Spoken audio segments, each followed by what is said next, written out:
الجزيرة GVC فرنسا توفيق waxaa laga yaabaa marka aad maqashay magacyadaas inay kugu soo dhaceen kooxo badan qaarkood si aad la yaaban tahay magacyadooda taasoo aadan hore u maqlin haddii aad maqashayna la yaaban tahay halka ay ku dambeeyeen GVC فرنسا الجزيرة iyo tawfiiqba waxay ahaayeen kooxaha kuwa ugu tunka weyn ay ka dhisan degmada Balcad waxaasa dadka ay la yaaban yihiin oo filin waa ku ah xagay ku dambeeyay halka dadka qaar aysan wiligood maqlayn kooxahaas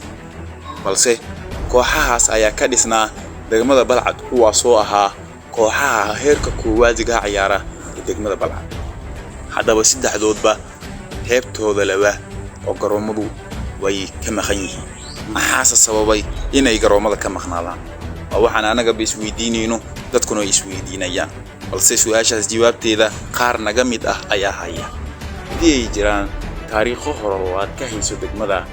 la wadaag adigoo mahadsan fikirkaaga waynu